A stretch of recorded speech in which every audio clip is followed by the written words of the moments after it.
love that we can see each other now.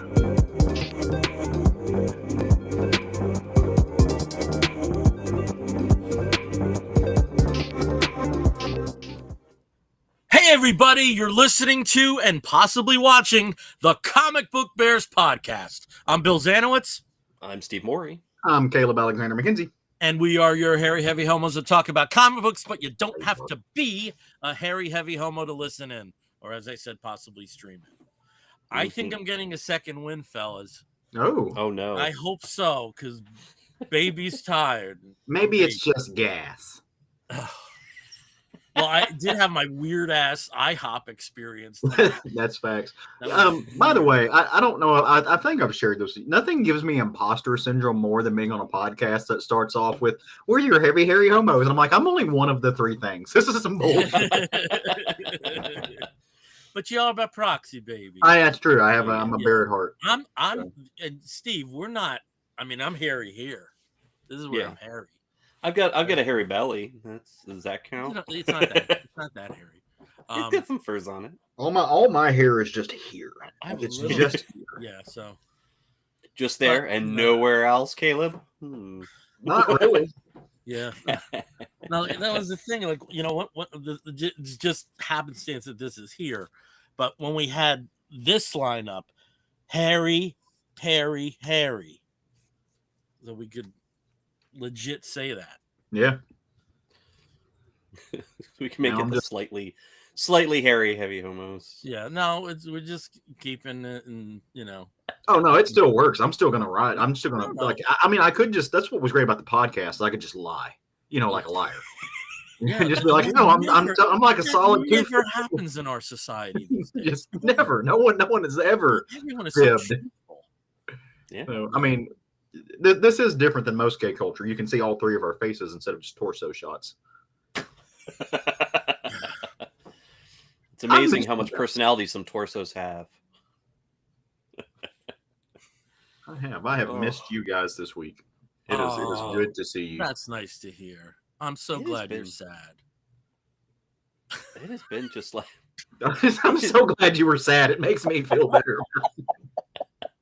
It has been a very busy week, long week. Oh my God. I mean, I think this week dragged on. So I don't know. I get the feeling it's with you guys too. The same kind of feeling of this has been one of the busiest work weeks I've ever had. And in the middle of it today, I had to schlep out to the Morristown office, which on a normal day is like an hour and 10 away from me. It took me almost 2 hours to get there today. Ugh. Oh, and it was like, Zanowitz and his Moses traffic. It's like it's like something. It's like traffic, no sign of accident, no sign of road work, and then all of a sudden it opens up. Just disappears. Yeah, like Moses. It pisses me off to no end when it's like that, and you get up somewhere and there's just a state trooper on the side of the road. Yeah. I'm like, man, you've caused 15 wrecks back there by just being here. He's not even trying to catch anybody. He was just sort of like, I know I left my lighter somewhere around here. It must have just dropped out of my pants. Probably ran out of gas because I live in a Republican state and it has no money, but it wants to bitch about everything. Yeah. True. Well, I need to get off mic for that second because I just let out the burp of all burps. The mother of all burps. Oh. It's a good thing that Riverside actually records all the audio separately, so I can keep that in. All right. Well, you just go to the part where it goes into the red, and then you're like, it just the gain just goes bam. Yeah. When I was editing the Thundercast, my co-host Rob Stager has this quirk where he would say "endum," and editing it became easy because I knew exactly what an endum looked like in Audacity. So man, I have not thought about Audacity in forever. That's why I used to edit Southern Fried Geekery on, and yeah, you will learn to see what different words are and pauses and stuff are. It's where you don't even have to listen. You can just go through and just clip out stuff, just knowing what it is. Steve, you just had a second one there. So, it's a second tufa. and dumb. No, a belch, a burp. Oh, a burp. Yeah. Oh. Well, now I just have to figure out. I have to like highlight the burps in your your audio feed. Sorry, fellas. He's gonna make it his ringtone. It's just gonna be just. I'm gonna miss the mic button at some point tonight. Will it be the first time? I mean, will it really? Oh no. I didn't think. Yeah, no. And there was one time that wasn't audible, but my face told the story of the fart. And John Westhoff always used to ride me because, like, when we, in the earlier days when we were audio only, very often it coincided when we recorded with when I was actually sitting down to dinner. Yeah. So there were many sandwiches and plates of spaghetti that were eaten during some of the episodes. Yeah. It's like, don't do that. Just do it and just chomp, chomp, chomp, chomp, chomp. Yeah. Slurp here, chomp, chomp there. Yep. Yeah. You gotta do what you gotta do. I mean, we're stretched for time. Multitasking. There's not enough time, not enough hours in my day right now. Also, what's on the go? What's better than sitting down with a group of friends, having a conversation, maybe a drink, sharing a meal? Like that's it's dinner time, but the podcast version. Yeah, getting blown's pretty good. That's a great thing. Yeah. Honestly, would 10 for 10 would recommend. I mean, like the worst blowjob I've ever had was better than no blowjob at all. So someday clips that is a very awesome. That's a T-shirt. Like my boss is going to listen to this episode someday, and I'm going to have to explain some things. It's just kind of like, hey, you do a podcast? Yes, but you can't listen unless we get real cool with a few things real fast. Well, everything is. I don't even bother, monitoring. I just put everything as explicit because at some point we said something filthy. Dirty. We said the F word. We said the S word. We said the J word. Whatever that is. Speaking of things that make us say the F word, news. News. Well, you can see some of it in what we're saying underneath our names here, but we're in unprecedented times, wishing that we were in precedented times. I've never dreamed for precedented times more. Yeah. But not to go down that path, but one thing, and I guess maybe we'll throw this to Steve because he's good at encapsulating news. Why don't you tell us a little bit about the Red Hood #1 cancellation? Well, there was what happened was there is and I'm not even going to go into it because so someone was very publicly murdered, and this person was popular with some people and unpopular with other people. And one of the people that he was very unpopular with was the author Gretchen Felker Martin, for some very, very understandable and very supportable reasons. She was less than sad about the situation. And she posted, or actually, I guess, shared a post that said pretty much that. Wasn't glorifying any violence necessarily. Was just not vague and not hidden of her feelings. And as a trans woman, it's very understandable that she would probably be ambivalent or less than broken up about the situation. Mm-hmm. Unfortunately, given the environment that we're in and the government that we have right now, a lot of large media companies, which pretty much are all of them at this point, and potentially getting even larger, depending on how possible these rumors of Paramount's parent company looking to purchase Warner Brothers Studios and Warner Brothers Media The DC Comics decided very, very quickly that they could not continue with her employment, but on top of that, immediately canceled Red Hood, which was already shipping to It was out stores. that day.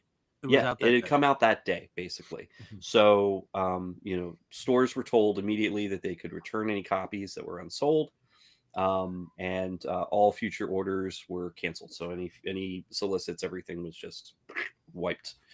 And I think pretty quickly it became, one of those very collectible kind of items. Trying to find a copy. I know, Bill, you were looking for copies. Yeah, Uh, my situation was it was in my DCBS box on Wednesday, Yep. and Oh yeah. then it was not. And since Lunar effectively is effectively DC from a Yeah. distribution standpoint, it Yeah. effectively became a recalled comic. Yeah. And So I was not getting my copy.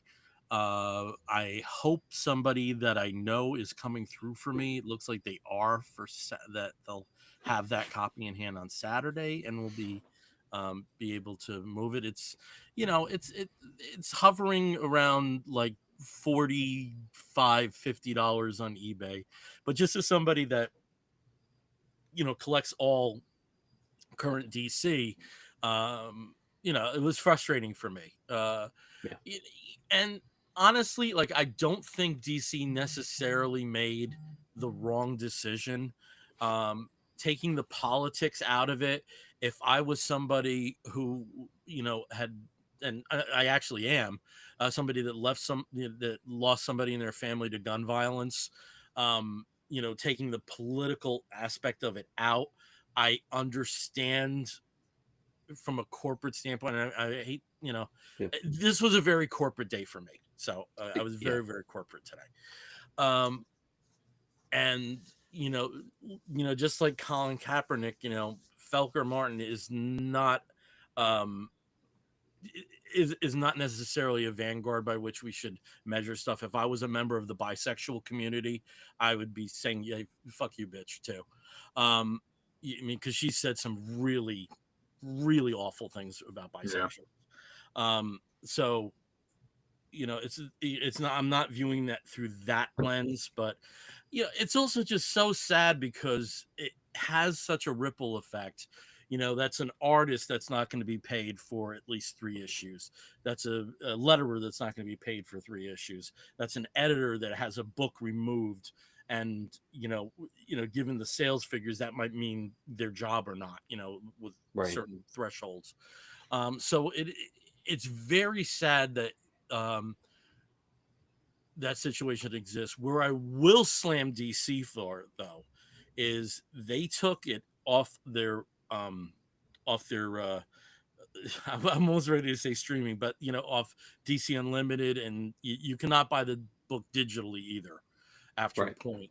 And you see that, but you also see them still distributing, through digital means, books by Gerard Jones and by Justiniano, who are jailed child molesters. And I don't think this exercise comes near to something like that. No. So it's, yeah. And I mean, this isn't It'll- the first time that it's happened. It's that usually we get a couple issues in, and then something comes out. Several I'm thinking years of ago. Border Town. Oh Was yeah, a lot- Border Town came to lot- mind immediately. Yeah. What had happened there. So, this isn't something that we haven't seen before. No. And I think as for Gretchen Felker Martin, she is not a comic book writer generally. She is an author. Her book Cuckoo, which came out I believe last year, has actually been pretty well lauded for its style and whatnot. So I know she has other means of expressing herself and making money. But I think Bill, what you said about the artist, the letterer, the colorist, the editor, I mean, these are all people that are also affected by this. But also it does have again, the same kind of knock-on effect to other writers and artists. Again, we've seen it before at Marvel, where particular artists might put in their own personal opinions about certain things. Usually they are unforgivable, like very anti-Semitic messages that we had in X-Men Gold. We had situations where writers were courting controversy outside of their scope, and said some pretty horrible things as well, that I think generally most people would say that no, we're not going to support that. This was kind of like, I think it was sudden, but again, not unexpected, given the current environment, but also given the history of what happens when a writer or an artist says or does something that will affect, the publisher. You don't want to have, in this particular industry, especially where margins are pretty tight, a lot of times sales are usually pretty tight. You don't want to expose the direct market. You don't want to expose comic stores to protest actions or, angry customers that are, certain types of customers are, and even people who don't buy stuff, but will say that their customers will come. Yeah, that's what I was going to say. I mean, the group of people that this would have angered aren't exactly lining up to buy. I mean, they're the same ones that have been lambasting DC and Marvel and everything else for being woke. I mean, for being woke, the entire reason I don't have an LCS anymore is because the owner turned into an alt-right sociopath. And even in the past, couple of months, dude put a sign on his door that said, "Don't ask us about Marvel." He doesn't carry it anymore because it went too quote unquote woke. So I mean, folks aren't buying that's the thing that gets me. That's is very wise business decision. It's gone well. I don't know that he'll be in business much longer, but wow. Actually, I never mind. This is recorded. I'll be quiet.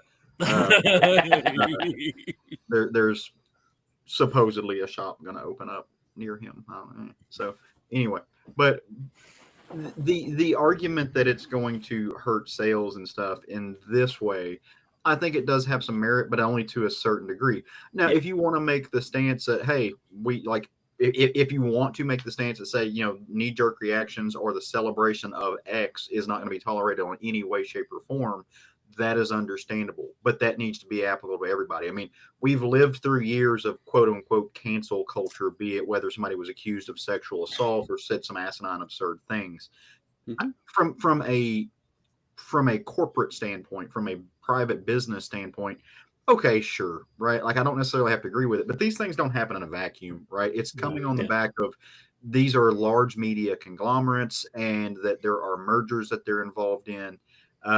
There are people who have said, there have been other people in comics who are, less known or whatever, who have came out and said, hey, so-and-so was actually a great person, a good person. And I'm like, the guy who said that people like me should be drug out in the street and stoned to death is a good person? That's a great person? I don't know. I'm not I don't know about that. Right. So there's a little bit of a difference there. And this also is happening. Christian. Yeah. Well, so was Hitler. Show me one tenet of Christ's teachings that guy ever installed. Yeah. You can't. I don't know that he's ever actually read the Beatitudes. Anyway, but this stuff doesn't happen in a vacuum, right? It's also on the back of all of these, Jimmy Kimmel today and yesterday, getting not fired by a private company because they made this decision, but because the White House and the FCC got involved and threatened to start yanking, licenses. That's a violation of the First Amendment, right? And that's what we're seeing wholesale. So, and I don't think that what happened with DC and the Red Hood, I'm not making the argument that it was the same thing. There's been no facts about that. And I've gotten to the point, maybe it's just because my brain is rewired because of my job and stuff like that. I really don't care about speculation. I care about facts. I haven't seen the facts that say that this is the same thing as what happened with Jimmy Kimmel or anything else, but it certainly is following in that mold to where anybody who has deigned to say anything other than, be sufficiently, verklempt is facing some type of backlash. And what gets me, and it's the absurdity and the straight up hypocrisy, which is not even, is it really hypocrisy when it's intentional? But when cancel culture was just this economic, financial, capitalist blowback that individuals said, I will not put my money towards supporting that person anymore. I will boycott that person. I will send letters and send emails and stuff, and we'll maybe even get people to go thrash them online or whatever. That it's individuals and private citizens doing that. That was the most abhorrent thing on the planet. But somehow now that it's the government being involved, it's just hunky dory, bro. Like that, one of those things is the First Amendment. The other is not. The thing that you were saying was bad is actually just a public reaction and the reaction of private citizens using the First Amendment. What you are now lauding and celebrating is the erosion of the First Amendment to the Constitution. It's that little blip that they forgot to put in the Constitution and came back literally 2 days later and said, hey, we should probably put in safeguards to stop the government from being criminals, which is what your amendments are. It's meant to stop the government from being a criminal organization. Right. That's why. And it was the first one. They thought it was the most important. They could have put other things in front of it. They didn't.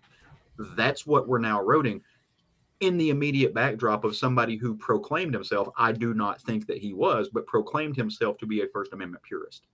Yeah. So that's, I think this is something that we could talk about for 90 minutes, but I think we probably should move on. We've covered enough of this. And if you want more of this, just turn on any news channel. Facts. Yeah. This ain't going away. So yeah, not for a while. In happier news, and this was going to be my woof, but I changed my mind. I don't know if you all saw, but one of my favorite stories is coming back. It was announced that Top Cow / Image is linking back up with the amazing and great and the legendary Silvestri to bring back the darkness. Now, wait a sec. But Top Cow's always been with Image. Yeah. Okay. You almost made it sound like Silvestri left. No. He just hasn't actually hasn't done a lot in like a long time. Yeah. Right. Yeah. But and they haven't. I mean, they haven't written or published Darkness in. Wow, I don't even know when that stopped. Yeah, close. Yeah, I don't know when the last time. Maybe about 10 years when they had that final issue and there was like different perspectives of where people thought it would go. Maybe. Yeah. It's been a long time. I want to say like 10 years. Yeah, maybe about 10 years.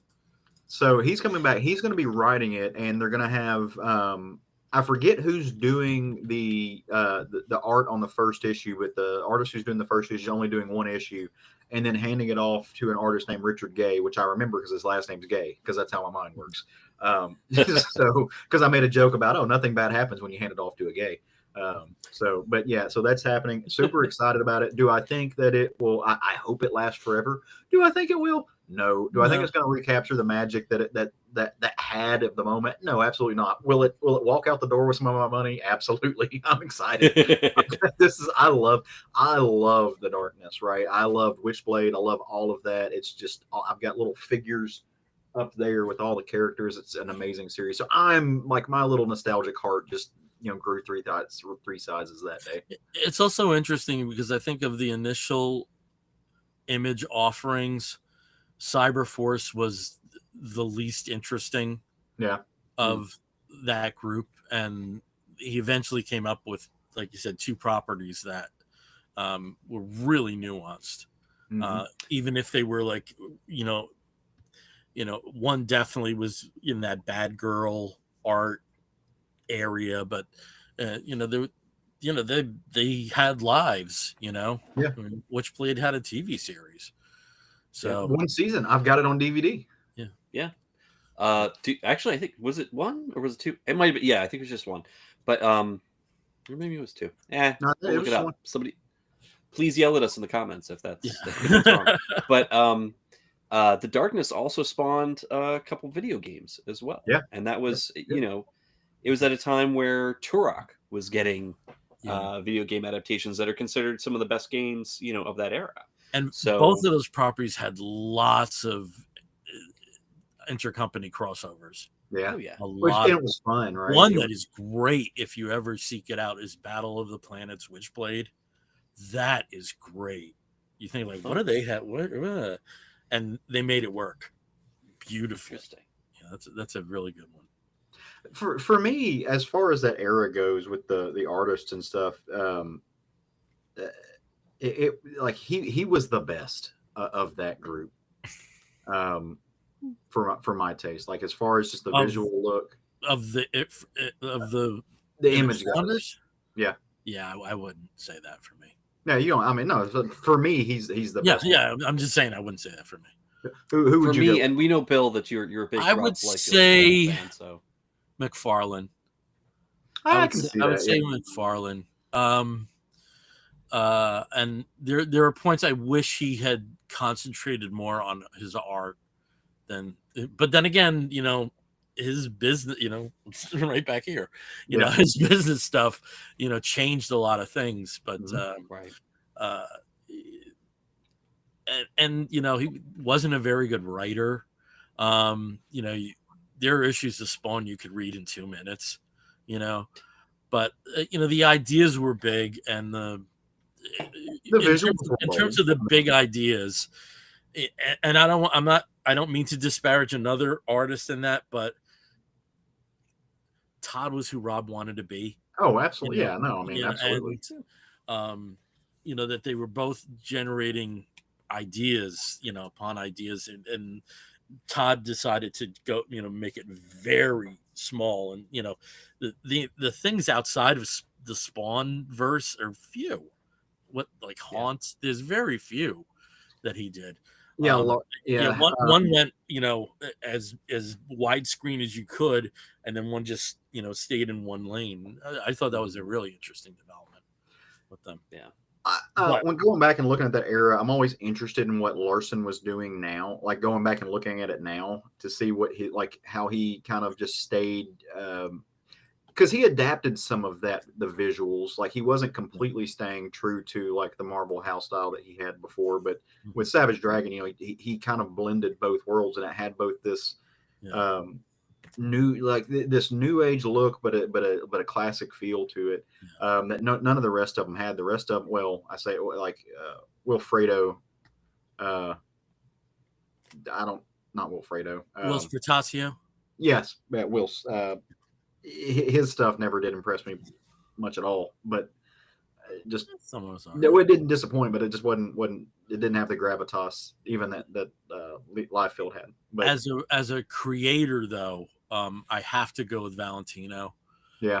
Just because he took the most risks. Yeah. Risks. Can I say that? Risks. I mean, in the 90s, and here we have a person of color with AIDS leading a book, and that was an incredibly brave move. And some of his more memoir like works, like A Touch of Silver, they're really good works, really good stuff in there. Also, okay. I'd say also in relatively good news for those people who have been waiting with bated breath for a certain summer blockbuster film to be available on streaming. It is Superman's debut on HBO Max tomorrow. And in response to that, the HBO Max streaming platform has done some very interesting things already to prepare for it. They have a whole section about, get ready for, Superman by watching all these other related films and series over the past, so many years. But starting tomorrow, they're going to be doing an interesting overlay where they show Daily Planet, where they show like the different characters. You can do all sorts of interesting things with it. Just a little sort of fan service, for people who have the app, whether they're going online or on, some other set-top box or whatnot. But I mean, if you're like me, you've seen it multiple times in the cinema, and I'm sure, I'll be watching it again at home, streaming it multiple times until I can get the Steelbook 4K, possibly 3D release. Yeah, I am really confused. They haven't announced a 3D, but there was a post that made it sound like it's going to be a Warner archive. Which, how the majority of Warner's 3Ds have come out over the last 3-4 years, right, as made on demand. I'm still confused because I would get it because I don't have a 4K player. Mhm. Ours died. Oh, We got a rebate. You know, we was under warranty, so like that was okay. But they don't make the model anymore, so we Yeah. just get a cash value. Mm. And you know, I don't want to pull something while Rob's away for a few months. So what I was hoping is, because many times you see 4K and Blu-ray in a package, right. and you're not really seeing that. You're seeing 4K and digital copy, at least with what's bannered, um, with the visual. So you know, I'm at this thing like, do I just buy the Blu-ray and then get that down the road? You know, maybe get the 4K 3D down the road. Now, you know, you're hearing all this stuff about 8K, and you know that looks like there's going to be. Why are you shaking your head? Oh, 8K. All right. 8K Well, is a decade away. oh, they're releasing 2 movies in December of 2026. No, it's a decade away where it's actually going to be taken up with any. Okay, I'm just saying, brother. I know what I read. I know they've had 8K TVs for the past couple of years, and Yeah, in Japan they you have know, 8K broadcasts. it's not like I made But it's not like I made the decision. well, I don't think it's going to be. So I don't think it's going to be taken up as fast as 4K has been okay. in this case. But I'll be watching Superman in some form when the Yes. home video comes out, and a lot. I'm going to be rewatching scenes a lot. It's so good. Yeah, it makes me so happy. I can't wait to see it. So we had one other news item, but we're like already at 10 o'clock. Do you want to? Yeah. We'll not cover that. Okay. We'll just move on. Okay, great. Well, we have a bunch of comics to talk about, and something a little strange. These fellas have DC, and I opted not to talk about DC. No, What? I don't have a DC. Who the hell has Kryptonite Spectrum? Neither of us. Oh, You mean I in my I thought you limited were time doing I it, had to Steve. read this fucking thing? Nope. I changed my mind. I thought I you were. know you changed your mind, but I thought he grabbed it. Well, he had it first, and I didn't realize it because I forgot who had written it, and then I decided to go with Cheetah and Cheshire. So what I think we could do is we could push it off until the next. Me off, and I wasn't as crazy about this as it seems the rest of the world is. So. Yeah. I think we can wait until the second issue comes out. We'll do it next. All right. month. Yeah. I wasn't as crazy about it as everyone else is. I have thoughts, but we'll get to them later. Yeah.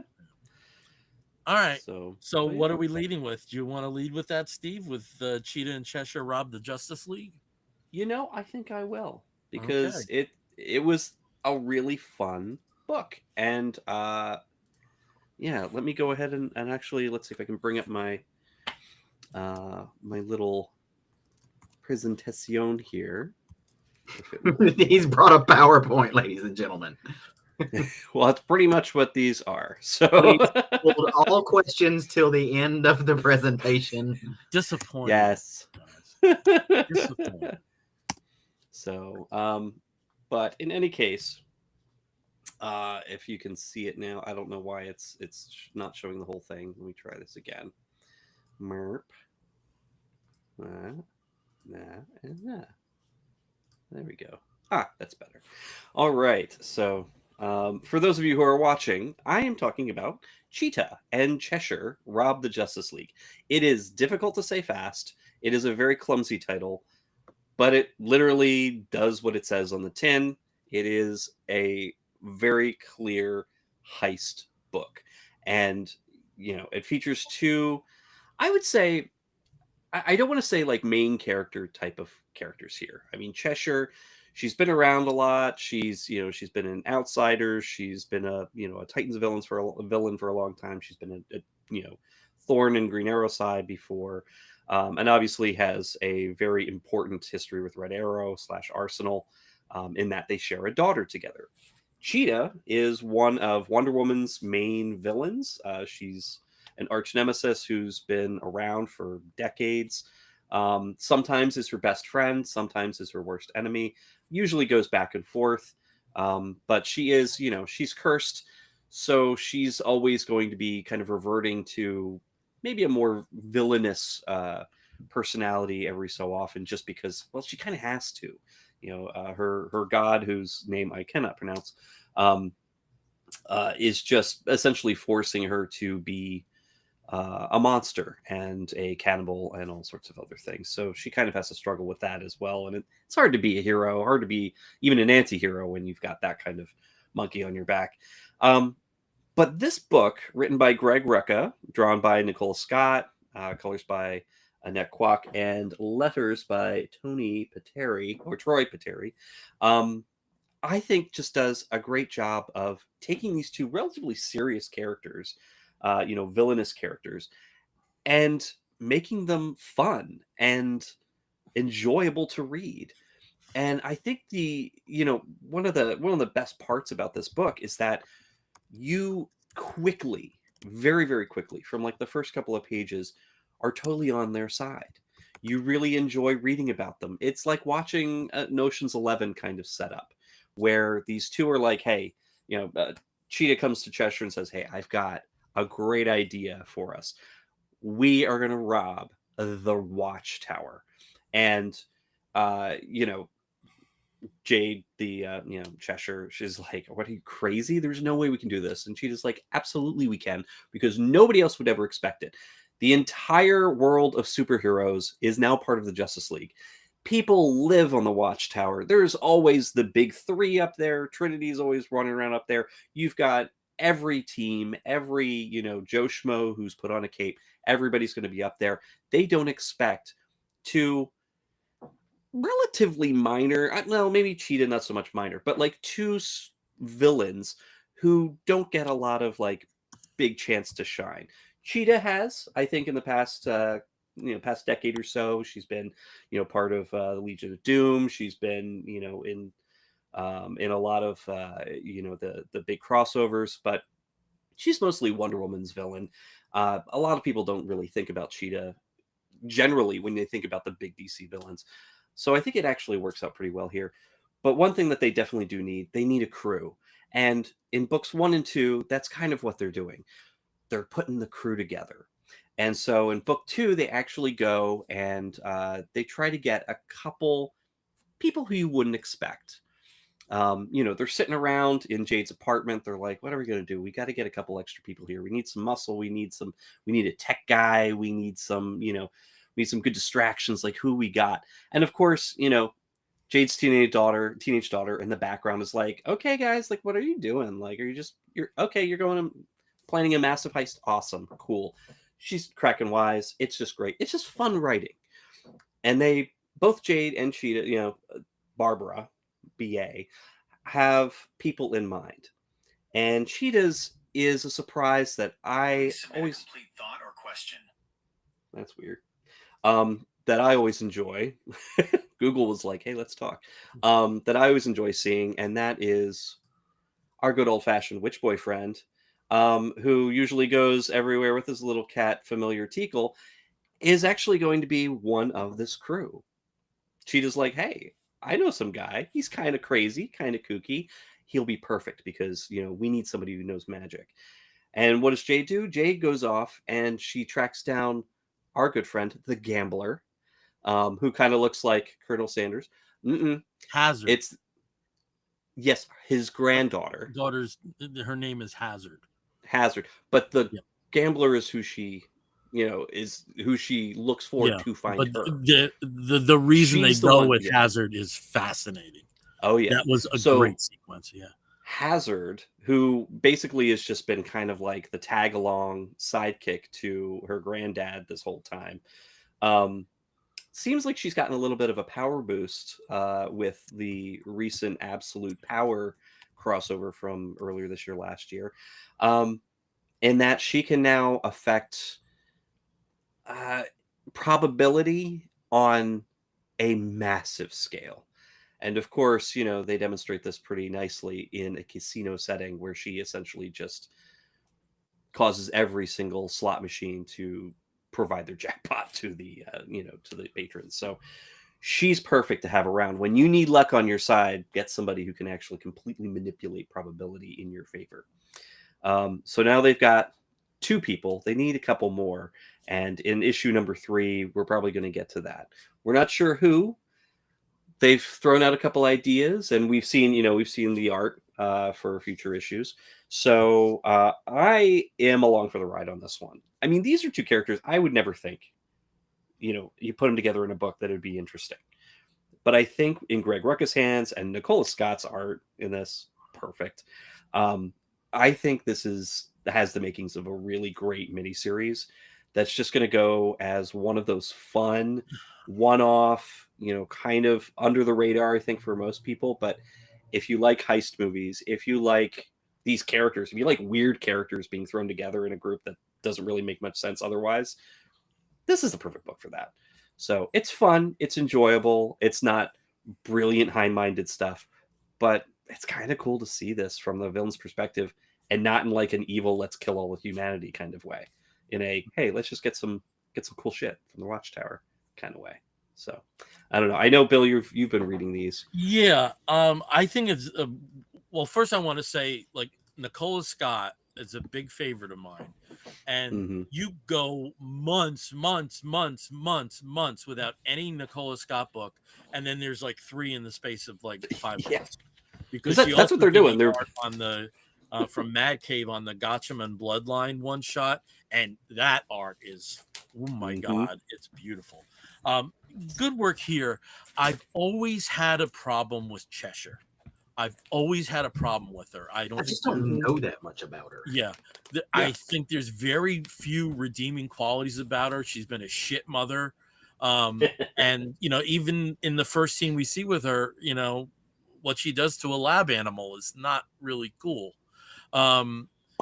So I've always had a lot of animosity towards that character. I mean, I get it, like, of all the Titans, Roy is the bad boy, and the original Titans, Roy is in that, headspace, and I get that relationship, but there's something about that character, not even how I think the character design, from the word go, was interesting.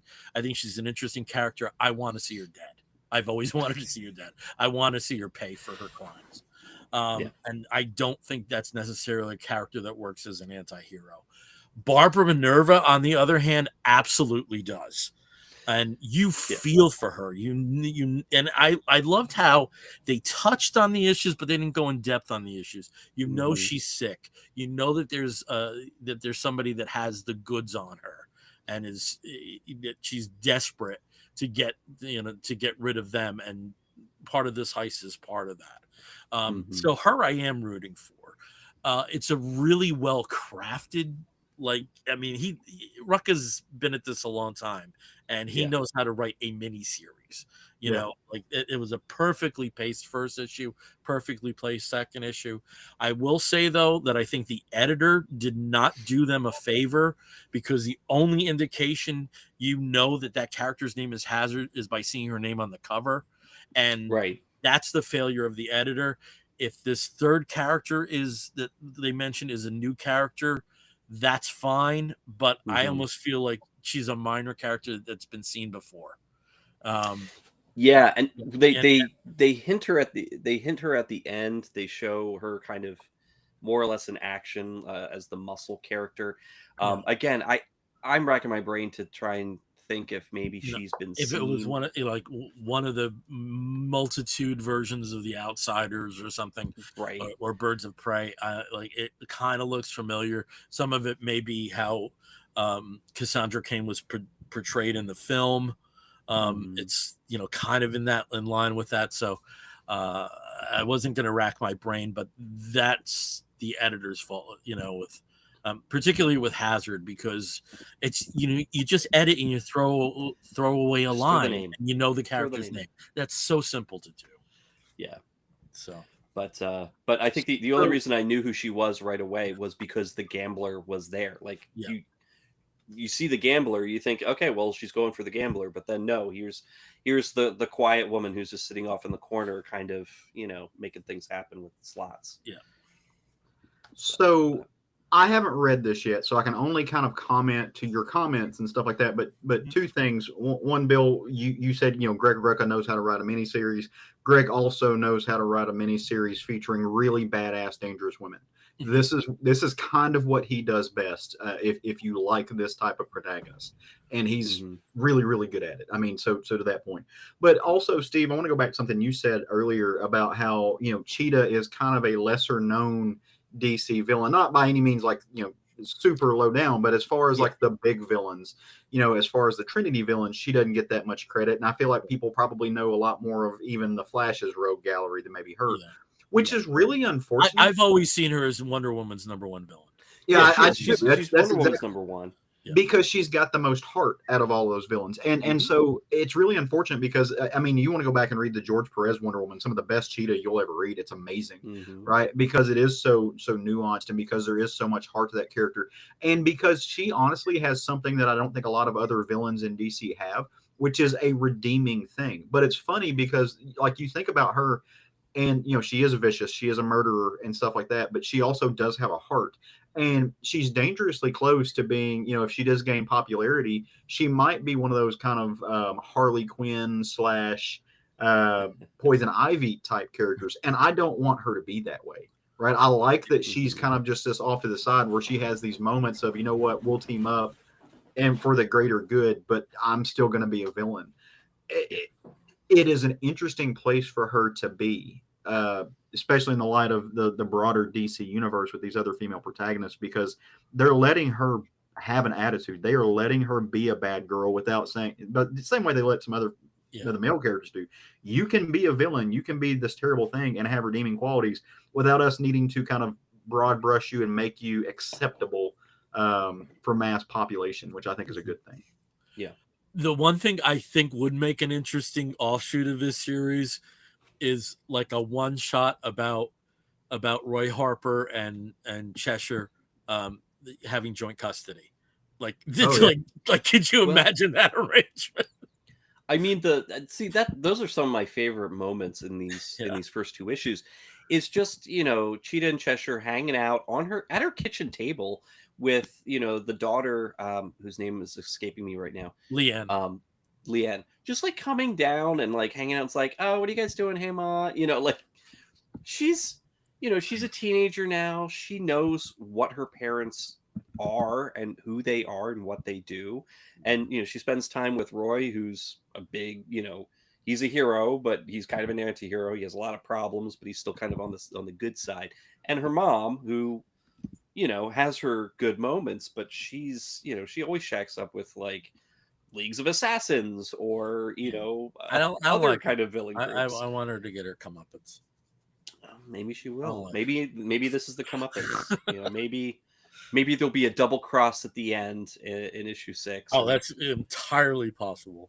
I mean, this is why I like heist movies, because of this, because they're predictable in the way that that someone's going to betray someone else. It's going to be a big thing, and then everything turns out okay at the end.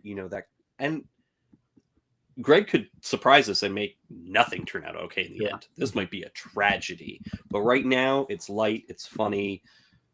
It's bringing in some cool, fun surprise characters that I enjoy. So we'll see what happens with it. But I'm in it for the it's a mini, so the 6-issue haul.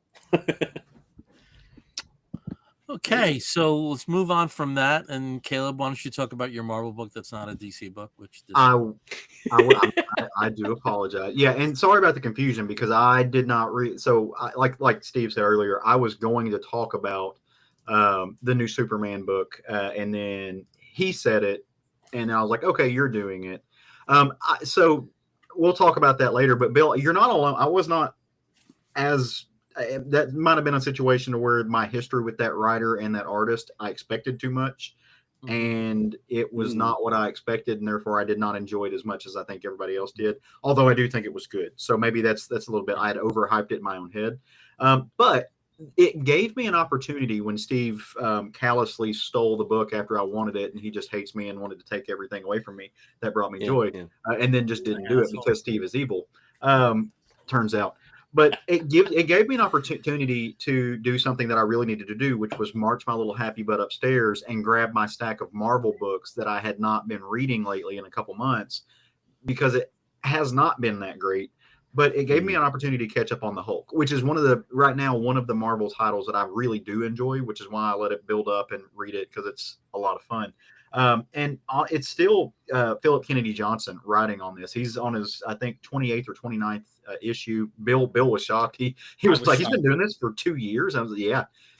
Hulk apparently is one of the few titles that they're letting like go the distance. I mean, they're giving it some legs, and it is really, really, really good.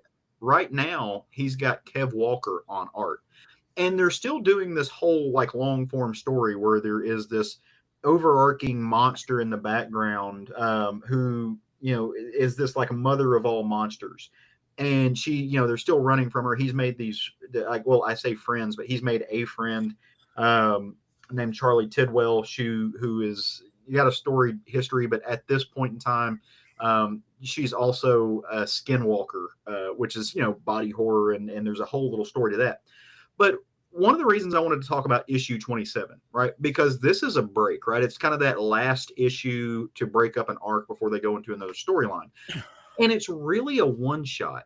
It's a one-shot that gives you kind of a taste of the flavor of Philip Kennedy Johnson's story. You get the body horror, you get the you know, the really horrific stuff that he can write about. You get the sense of realism and how he's tapping into a lot of emotion there, and some fear, and some very adult themes that he also is able to deliver in this weird simultaneous thing where he's going very highbrow and writing some really sophisticated stuff, but also going very lowbrow and like also giving you fun Hulk moments.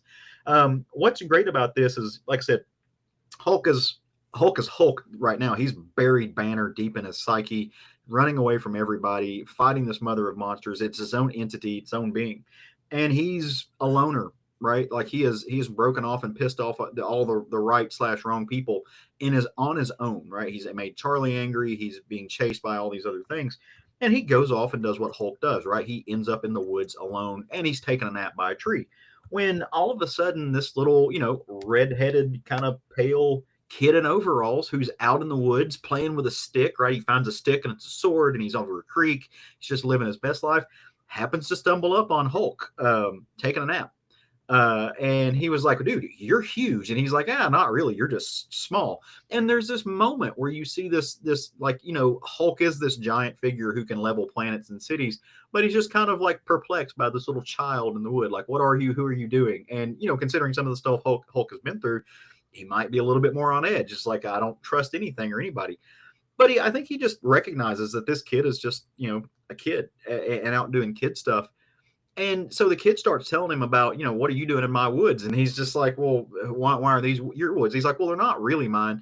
I live in a bus over there with my mom and dad and little sister. My little sister is a baby. And he's like, wait, you live in a bus? He's like, yeah, my dad is a, you know, construction worker, and, you know, we travel. And so he goes to one town and he builds a house and does a job. And then he shuts it down. We all get in the bus. We go to the next job, where this kind of traveling nomadic lifestyle. But as this kid whose name is Petey, right? I mean, how much more of a wholesome, just country kid, you just want to scruff his hair name can you get? You know, Petey's telling Hulk kind of, you know, what's going on in the world. And as they're talking about things, he's like, you know, yeah, these are my woods, but don't go over by that tree. It's called the falling down tree. And it's a tree that's been broken in half. Looks like it was split by lightning. Something fell. And he's like, well, why not? He's like, yeah, it's just a bad place, right? Don't go there. And Hulk starts to get interested, but then you know, you hear something from the woods, and it's Petey's mom calling him. And so Petey goes back to see what his family's up, leaves Hulk in the woods. But Hulk starts kind of looking around, and he starts remembering his last moments with Charlie, and kind of what they got in a fight about. And you know, he kind of broaches closer where maybe Petey and his family have his bus parked, and he starts kind of watching them. And what he sees is, you know, from Petey's story, you know, dad is this great guy. He's traveling for work and stuff like that. But what Hulk realizes, you know, he walks up just in time to see Pete's dad punches Pete's mom in the face while she's holding the newborn baby, right? He's kind of a bastard of the highest order, right? He's not a good person. He doesn't travel from town to town building houses. he's doing bad things, right? He's on the run. There's a reason why they don't have electricity. They don't have phones. They're not hooked up to the internet. They're just kind of constantly on the lam. He's doing bad work for bad people. And as Hulk is watching them, he doesn't see Petey. And they're looking around, and he hears somebody make a comment about, the mom, I can't leave without my son. He's out under that tree. You left him there. Well, I mean, it's a one shot, so I'll spoil a little bit of it, right? But what we find out is that one of the things about Hulk, or at least this form of Hulk, he can kind of see beyond the veil, so to speak, see to the other side. And Petey is not of the mortal coil anymore, right? Like, Petey's kind of a ghost, a spirit that's hanging around that tree. And Hulk kind of finds out what happens and smashes, and kind of gets this, goes out and gets his revenge. And there's this really, I didn't know where the story was going. And Philip Kennedy Johnson is not a man who pulls punches. There's this really interesting moment where he's met by Pete's mom, and she's just like, she's protecting the baby. She's like, I'm not a bad person. I was in this bad position. He goes, no, you could leave. You allowed this to happen. You put one child in danger. You're putting another child in danger. I heard you were going along with this plan. You might not be happy about it, but you at least, you capitulated to it. Right. And you've done this. You're just as guilty. You may not be in as bad of a spot or as bad of a person as his dad, but you're not innocent in this either. It's a very complex place to be for this story, because I mean, the mother's also a victim of those circumstances as well, but she perpetuated some of them too. It's not a black and white issue, as so many things aren't.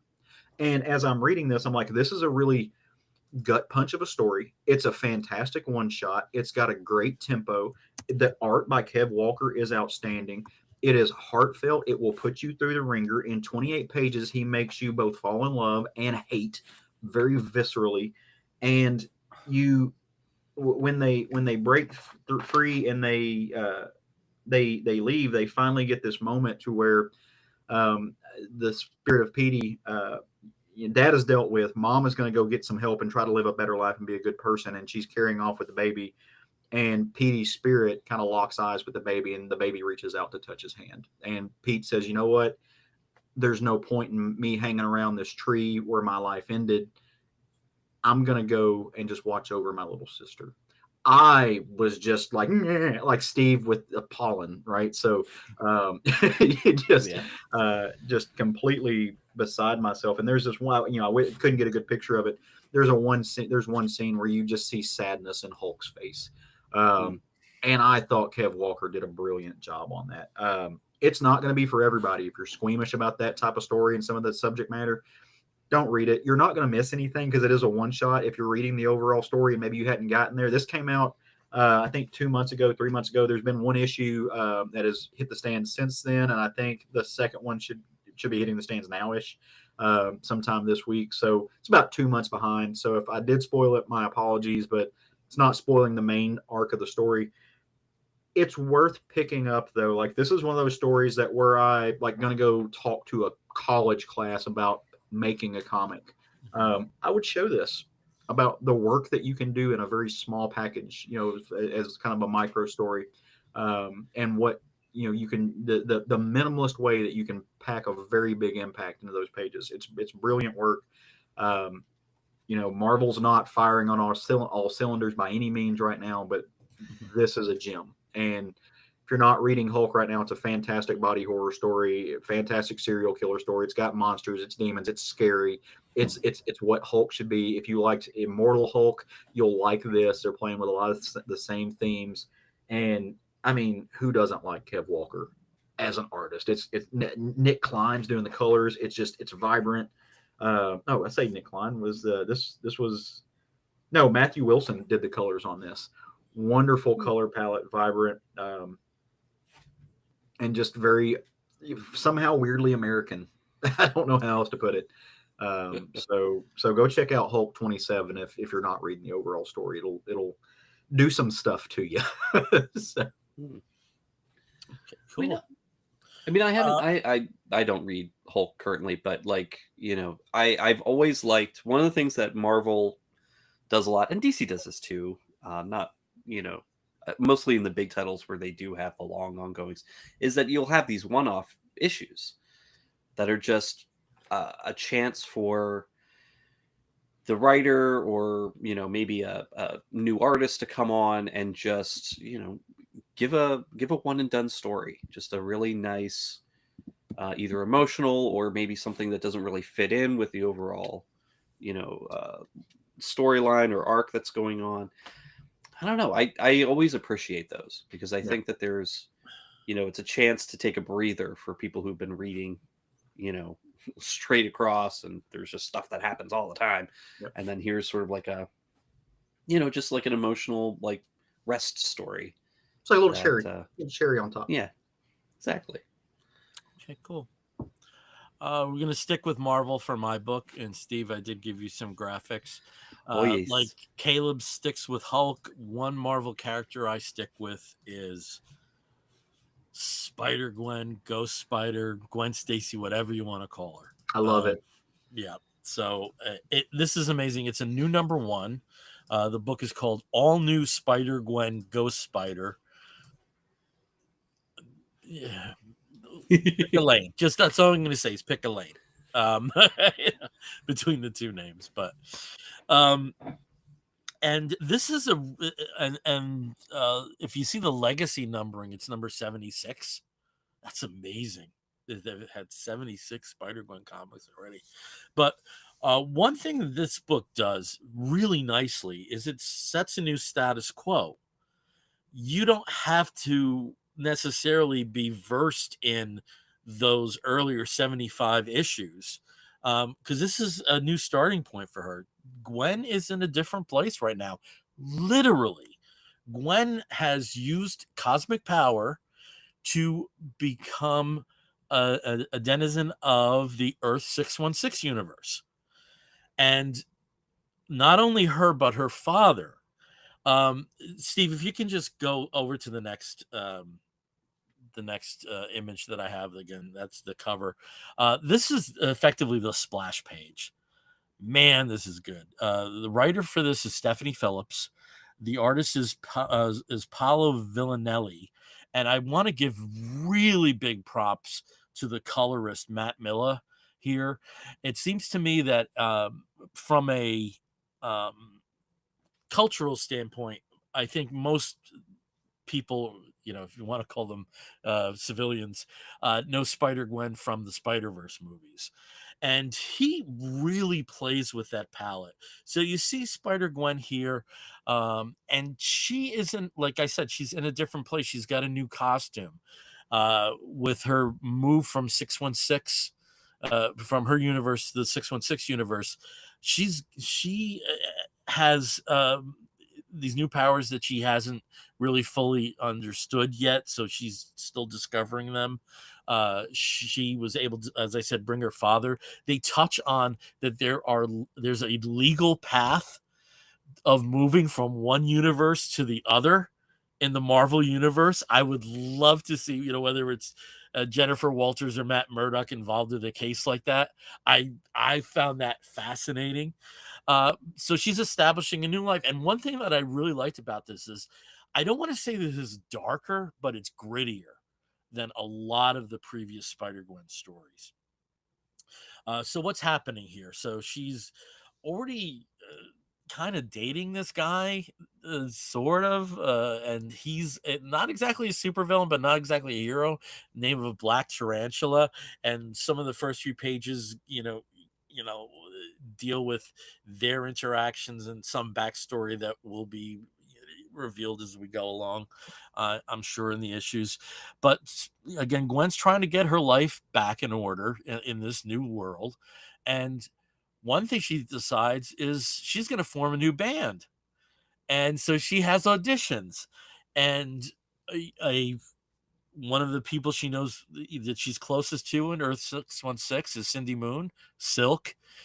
Cindy decided that, again, Cindy's super smart. She was bitten by the same radioactive spider that Peter was bitten with. And some of her heightened spider abilities include that she's super smart. So she just starts watching YouTube videos and basically learns to play bass from watching them. So she comes to the audition. Gwen's initially like, "Oh, come on, what are you talking about?" And then when they play, they immediately kick in. And at the rehearsal space, there's a fella named Wes on guitar that was in one of the other rooms. He stopped by, started jamming with them, and hey, they're pretty much a band already. They just need a singer. So she goes home and she is talking with her father. Her father, who was like, if you ever saw like the old depictions of Captain Stacy, he was shaking hands with Aunt May, like looking like they were on death's door. This is like kind of like the it's a DILF, it works. And he's gonna become they're acknowledging his past as a police captain, so he's joined the New York Police Department. And the first case that he's looking into turns out to be the murder of Wes, the guitarist, and it appears that murder is from a symbiote. And I just love how they throw in almost every Spider-Man trope in this issue without throwing Peter into it. I loved how they did that. But if you just see some of the pictures here, this is Gwen, kind of tag teaming against Black Tarantula. And again, just fantastic colors from Matt Miller. Really enjoyed this. I think maybe I gave you one more image there, Steve. No, it was just those two. Okay, sorry. Well, let me, I'll, just pick one out here. Yeah, like when they're like this great page when they're practicing in the rehearsal space and becoming a band. I love band stories in comics. Yeah, man. you can almost feel the music in this. It was really good. And then we're thrown for a couple of loops at the end. Again, that one thing that her father asks is like, "Where were you?" With trying to figure out the timeline, and it establishes, hey, her dad's a cop and she was the last one seen with Wes when he was alive. These are questions you have to ask, and like I said, it's not necessarily dark, but it is grittier and it works for her, especially with kind of though she's had a lot of time in 616 dating Miles and all the Spider-Verse shit. But it really is it is a number one issue. Let me put it that way. It definitely is a number one issue. And Stephanie Phillips is just such a good writer for Gwen. Such a good writer for Gwen. So I like this. Is anybody reading Stephanie Phillips' Binary book right now? No. Yeah, I'm not either. And, yeah, I said anybody. I was talking about Steve, but I know Steve still keeps up with some of the X-Men, and it just hadn't been great. Yeah. But she's writing the Binary book right now, so I was wondering how that was. I love Stephanie Phillips. I first found Stephanie with a pirate book that she did, and I forget it was like for Dark Horse or something like that. I just thought it was awesome. Who is Binary? It's not Carol, is it? I don't know. I'm not reading the book. All right. Yeah. If it is Carol, that's pretty interesting. Yeah. Yeah. So but yeah, Stephanie Phillips is a powerhouse. So you mentioned the movie, and now we're talking about bands and stuff. So there's one character from the film that's very rock and roll oriented, and I wonder if that character is going to show up in this at all. Since he has his own series coming out, I have a feeling not. Yeah. Just in terms of spreading the wealth, but who knows?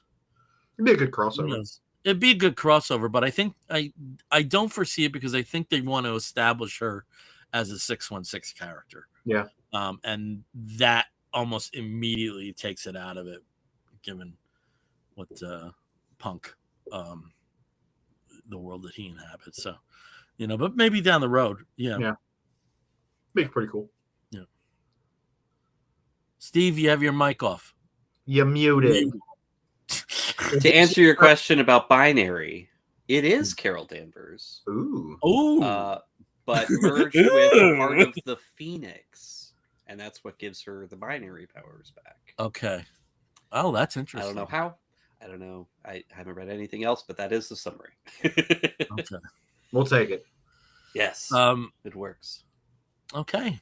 There you go. So I think maybe the rest of our books are independent.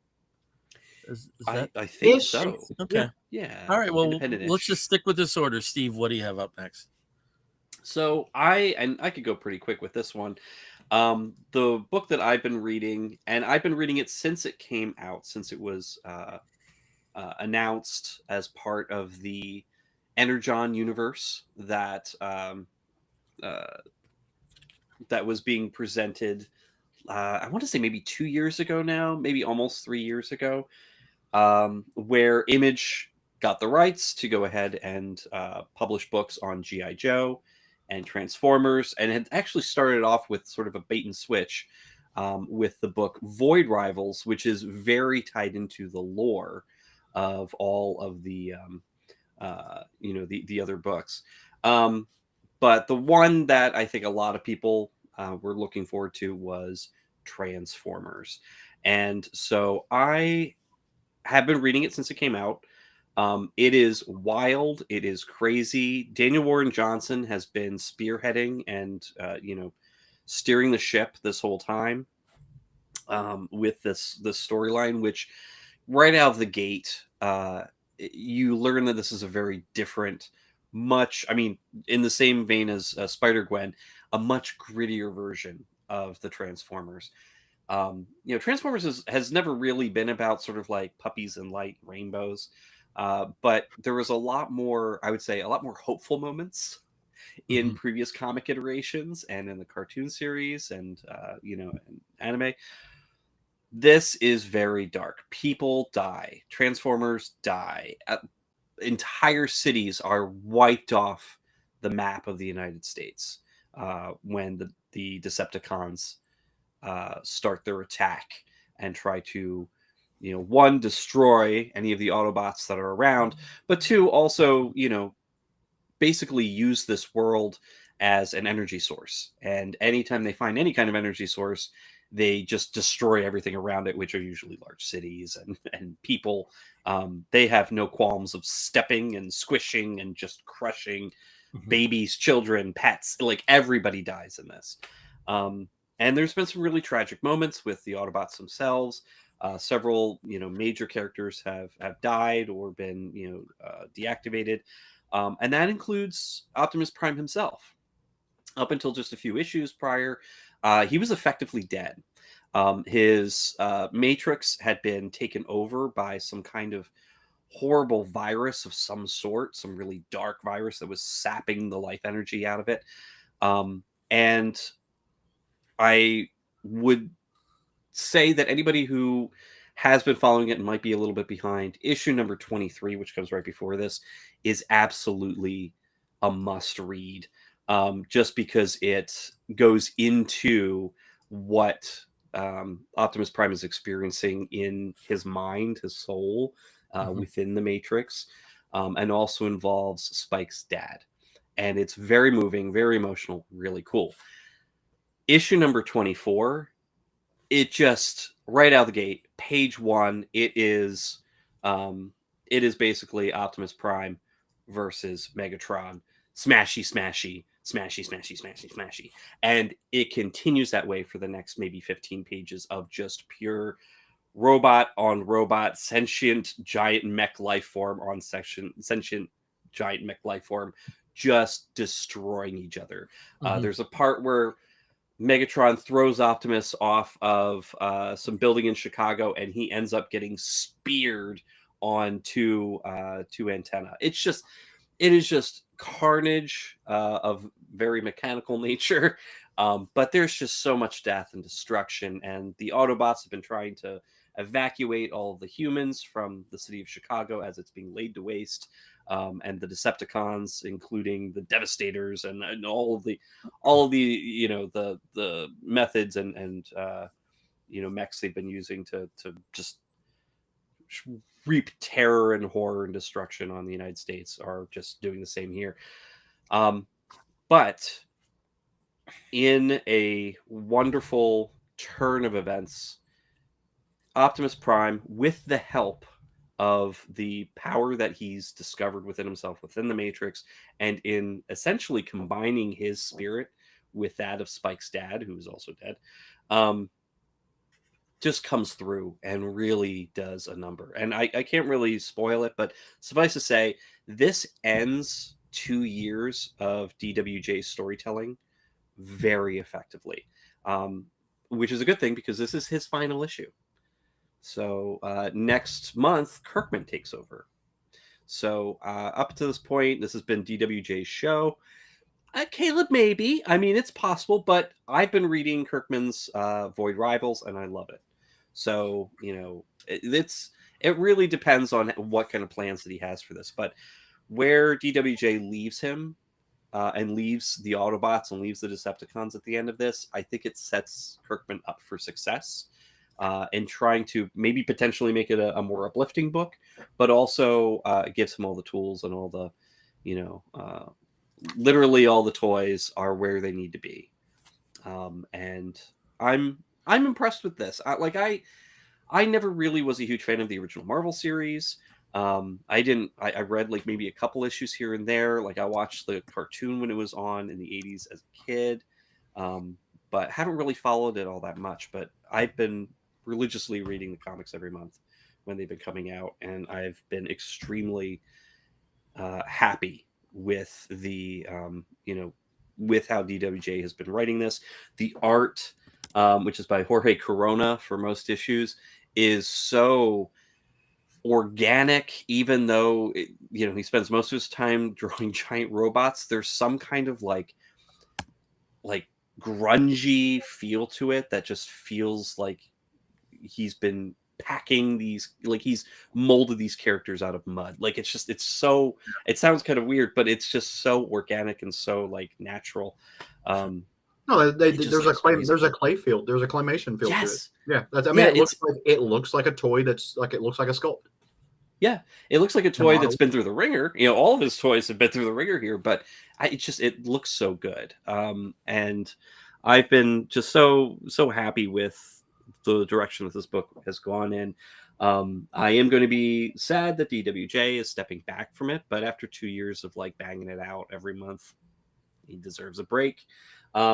Mike Spicer on colors has done a great job and really bringing the grit, and Russ Wooten on letters. And you know, I'm not really sure if the art team is going to be continuing into the next story arc, but you know, hopefully they do, or if they don't, that they bring in somebody who really kind of shares that same kind of aesthetic that Jorge has over the past 2 years. So Transformers number 24, the end of an era, so to speak, for Daniel Warren Johnson on this title. So will he be back? Maybe, but 2 years worth of it. It's great. Okay. Hey, he might come back, do a mini or something like that. That's weird. Yeah. Will he come back to this title? Maybe.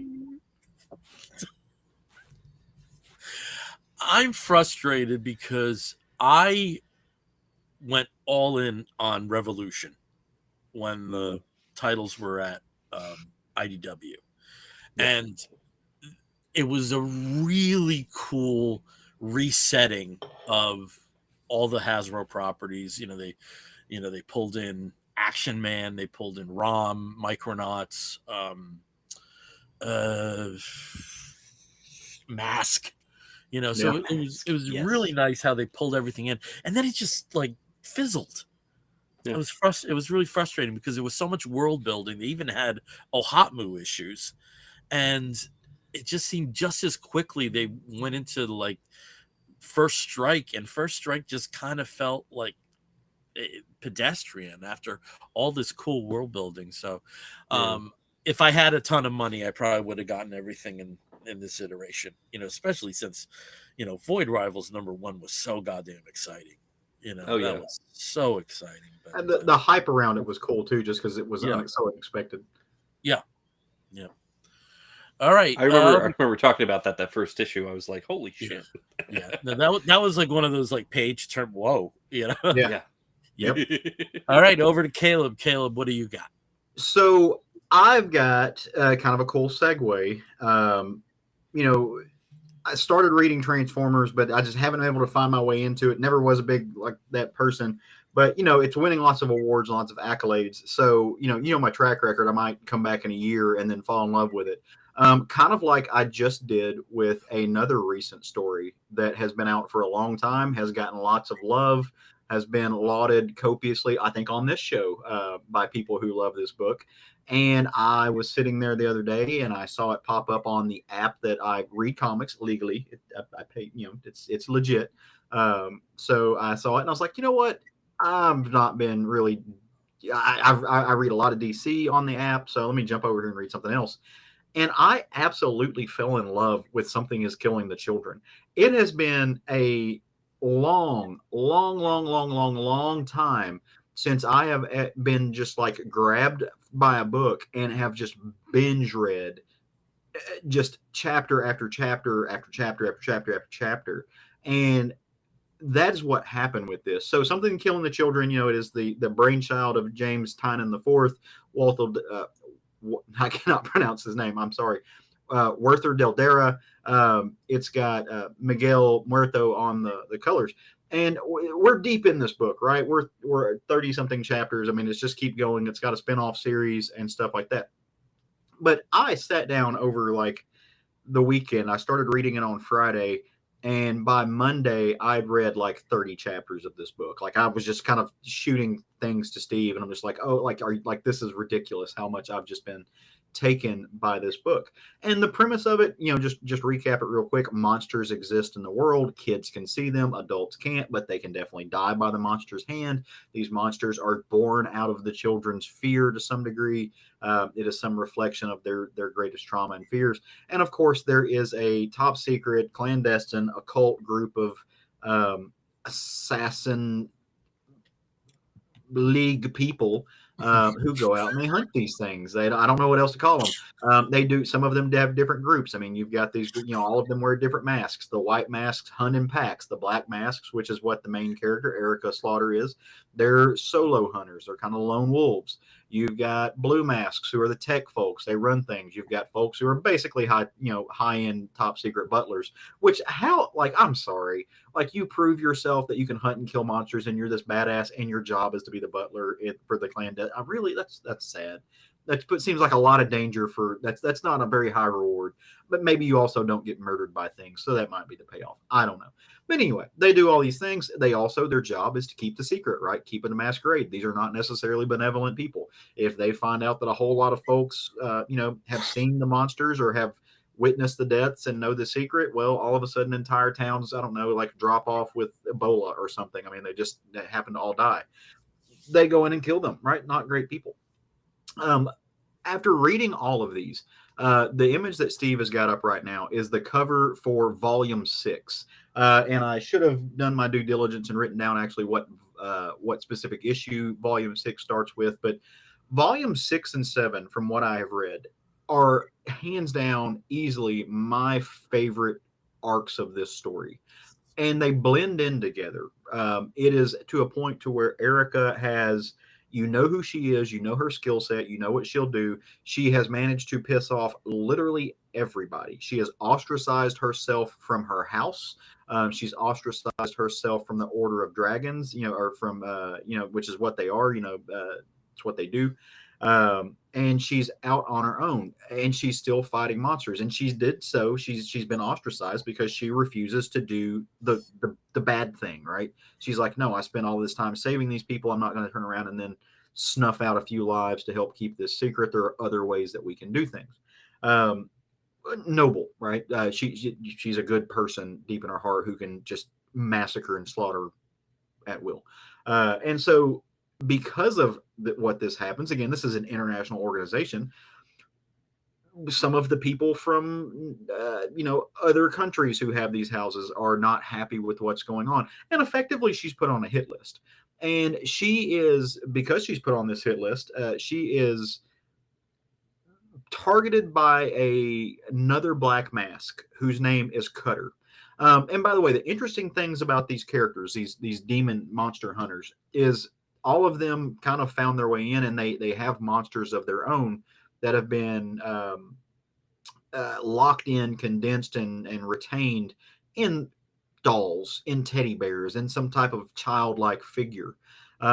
Erica's is this little squiggly squid looking thing, who also happens to be the monster that she created that killed her parents and her best friend.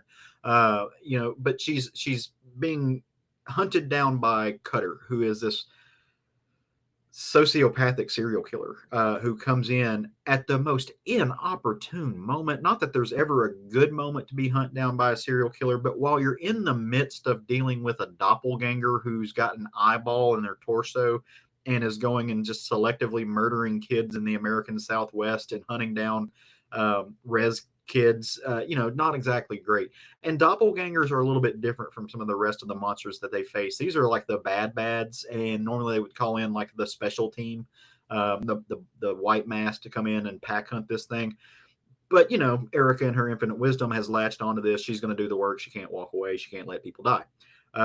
And the great thing about these stories is that Tynan is not afraid to throw you right in the mix.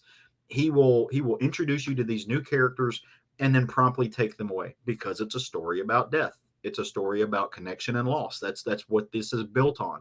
It's a story about families. And so throughout all of these arcs, he introduces you to people, they deal with things, and then they die. He introduces you new people. You fall in love with them, you get very empathetic about them, and then they die. That's just kind of how this works. And so he does this once again with these characters that that are trying to save their families, they're trying to save their communities. And he just puts you through it. Deladera's art style is amazing. Very, very sketchy, very sketch heavy. He draws these monsters. Most of the time they're in shadows, but he is very good about pulling emotion out of these figures with very little lines. He's good at eyes. And that's one of, the Erica's kind of hallmarks is she's got these big green, or at least a big green eye. But he's very good about pulling emotions out of the eyes, and just the way that he designs these people and shows you this world is particularly amazing. So throughout these arcs, Erica is having to deal with two things on two fronts, right? Almost three things. She's dealing with townspeople who don't trust her and who don't know who she is, who are trying to arrest her, and once again think that she's probably a killer. She's trying to save their lives. They just won't cooperate with her. She's dealing with a horrific monster who takes on her visage, which does not help matters at all when she's trying to convince people that she's not a bad person and she's trying to help. That case in point, if you're looking at the screen right now, this is an amazing spread where the monster has taken on her look. It's got the black mask with the teeth, but there's this eyeball surrounded by incisors that surrounds it in this monster's torso as it's getting ready to eat these two figures, which, by the way, I thought was neat, because you can tell one of them is a boy, but the other one, you really can't tell the gender of the person. And they're definitely like canoodling, they're coupling, they're sneaking in to go skinny dipping and swim in a pool together. So there are a lot of queer elements, which you might expect from a Tynan book. But at the same time, she's being hunted down by this person who is insane, insane by every other standard possible.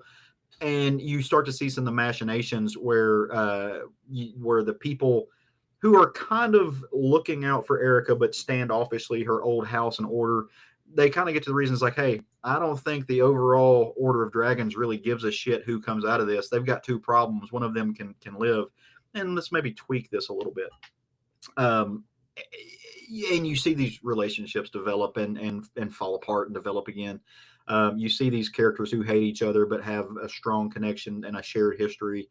The White Masks, for example. What I love about this book is the very subtle world building, because you get deep into this world, but if you'll notice, he doesn't hold your hand while he's doing it. He titrates it out, and you are expected by the author to just start to understand things. He's not doing the Tolkien thing where he tells you the big points, but other than that, he's letting you figure it out in real time on your own. And that's pretty amazing. That's hard to do, especially because these books read very fast. They're not tedious to read.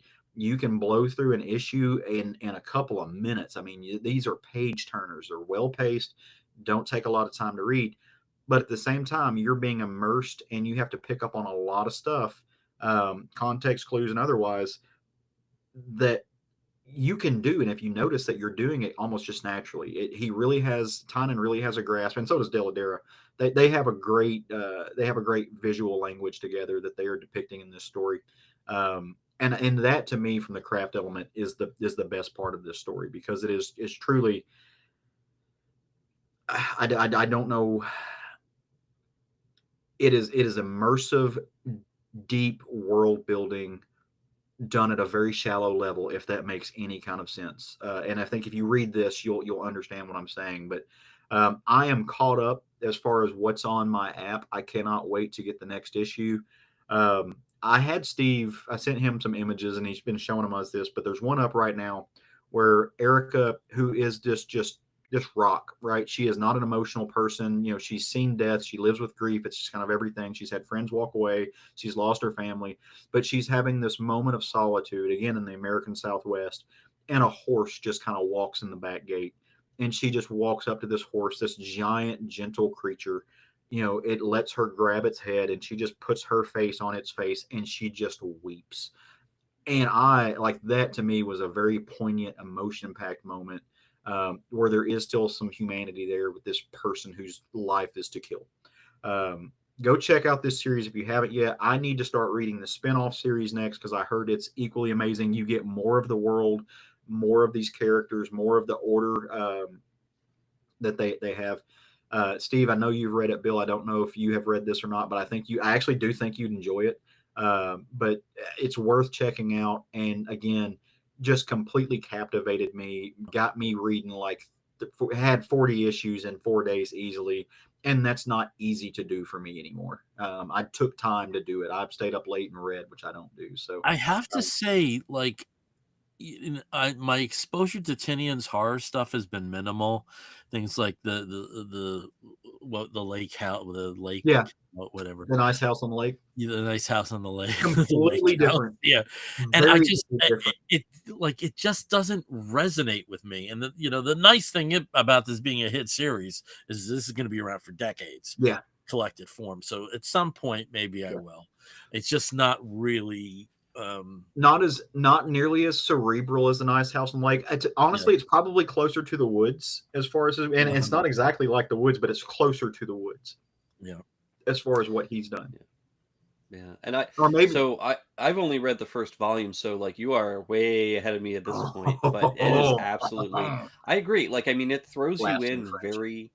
Oh yeah, it literally throws you to the wolves, literally and figuratively, at the beginning of the series. So you really do need to stay on your toes and pay attention, because he is not going to tell you everything that's going on. You're going to have to glean that from, a couple pages of dialogue here, or just the visual that is presented. But yeah, go for the ride. He doesn't give it to you up front, but he gives it to you. Go for the ride. It's a detective kind of thing, right? It's almost a detective story. And there's the deeper metaphor in creating monsters, so yeah. It's very, very good. Very, very good. Agreed. Okay. I've got one more book I'm kind of fading, so I'm going to go through this a little more accelerated than I was planning to. But sometimes when I say that doesn't really happen. So it seems to me that a lot of licenses that would have gone in previous points to IDW or to Dynamite, it seems that Mad Cave is staking their territory there a little bit, and they've done some very good licensed books. And the most recent one to hit the shops has been their version of Speed Racer. So Steve, I know you have some graphics. This is not the A cover. This is the retro cover. This is the B cover by Sean Galloway. And I have to say, this is a bit of a bait and switch, because one of the things that I really admired about this series is, one, it doesn't really stick to the Speed Racer the original anime and the original manga continuity. It plays with that a little bit, and also the visual style is far more. I hesitate saying Americanized, but it does have a much more comic booky feel than an anime manga feel. And that was something I wasn't expecting, especially since a lot of the covers that they, which were some of the first images released for this series, are certainly in that vein. So where are we with this version of Speed Racer? So Speed has not become the champion, the champion race driver that we know him as. He's still a street driver, and that's where he's kind of making his bones there. We have a very different family situation. Mom's racer has left Pop Racer. To me, that's, they were like a brick, they were like a foundation, that, were so key to how Speed and Spritle behaved. They provided a very solid family for him. So that's disrupted. But there are elements that are the same. Speed has a brother, Rex. Rex Racer apparently died in an accident. But lo and behold, there is a Racer X at the end of the first issue. So there's things that continue. So as the story progresses, we find out more about his life. Spritle is kind of like a TikToker, and he's filming these races, and they're getting millions of hits. But Speed, he really wants this to be his life. He's not interested in continuing his education and going to college. He just wants to race. The problem is the Mach 5 is not his car. It's his dad's that he was working on for various racing teams, to sell it to the highest bidder, because he's the ace mechanic in this world. And in this particular world, the name of the city, what is the name of the city that they established here? Oh, God dang it, Palm City, which could be one of two coasts, basically. So with a thing that you often saw with Pop's Racer is he was a heavyweight. He could beat the hell out of anybody. But in this version, there are nefarious characters in the racing industry that come out over to the Racer residence and kind of beat the shit out of Pops. And in the midst of this, he gets a few good hits in, but he ends up having a heart attack. And that puts him in the hospital.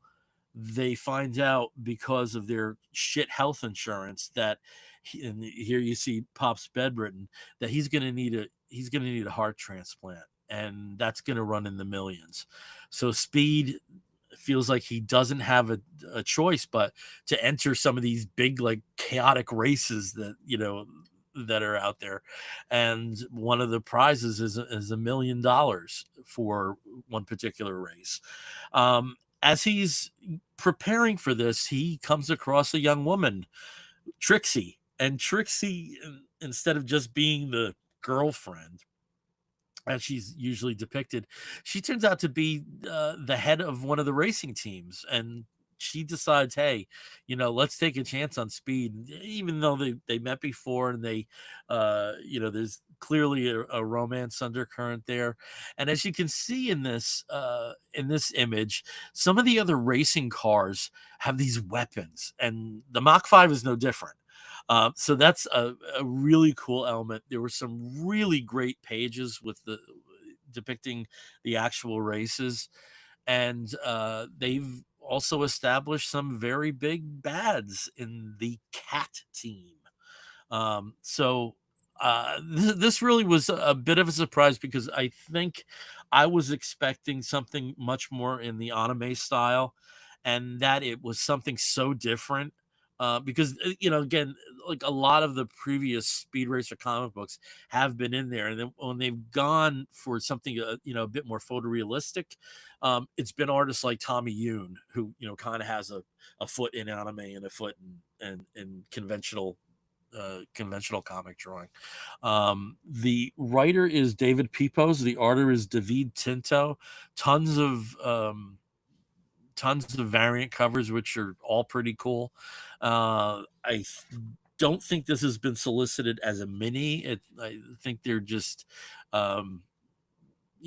pursuing it as if it's going to become an ongoing. But this was really enjoyable. Speed Racer 1 and 2 are out. And I believe next week Racer X #1 and then Speed Racer #3 is out the week after that. So there's a lot of Speed Racer comics coming up. That's pretty cool. That was from the images that you had shared too. I was really surprised that they really went the opposite direction of sort of a manga visual style. Like it's very Western, which is an interesting way of seeing it. Because like even if if you're a fan of the live action film by the Wachowskis, which I am, I love that. I still have not seen that. I need to. Oh, it's so much fun. It's kind of an assault on the senses. I mean, but I mean that in the best possible sense. And I think it also shows that the Wachowskis can make like a very mainstream movie.